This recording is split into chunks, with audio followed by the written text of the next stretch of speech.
Welcome back to another Grant Horvat Teaches video. Today, like I said, we're gonna be talking about the grip, and this is the most important thing in the golf swing because it's gonna dictate your face at the top of your backswing, but it's also gonna dictate where that club is going at the top. So not just the face, but also where that club is going at the top of your backswing, different positions even on the takeaway. This will dictate almost all of that. So I'm gonna teach you guys the perfect golf grip. I'm gonna start out really quick before we dive into exactly how to grip it. I want to talk about what I see in about 80 to 90% of golfers that I see on the range, what their grip looks like.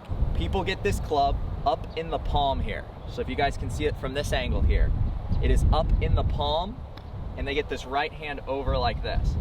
So if you ever are on the range and you see people, they're playing that big slice and they're falling back, big old slice.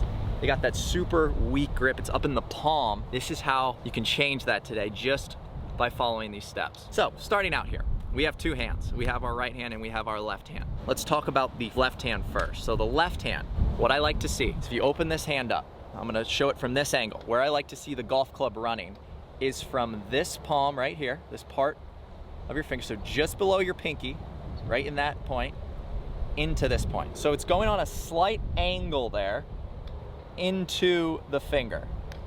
And from there, we wrap around, and now this is sitting on top. So that is a perfect left-hand grip. What it should look like face on is that emblem is slightly faced up, and this thumb right here is just over on the right side of the golf club. That is a perfect neutral left-hand grip.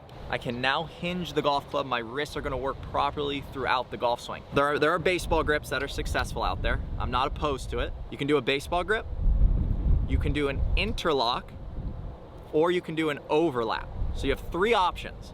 My favorite is definitely not gonna be the baseball grip. I'm gonna tell good golfers to probably stray away from the baseball grip. I think it's okay when you're learning golf, but as you get older and progress in your golf game, I think you should move to either interlock or overlap.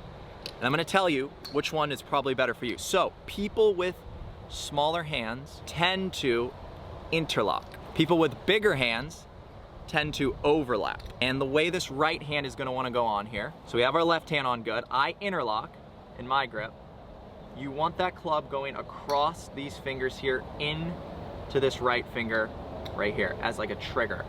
So that wraps around, so it's going just below the palm here into these fingers and there. When I grip this, that V in my right hand should be pointed up right here into this armpit. So now this is about as neutral as a golf grip as I could get right here.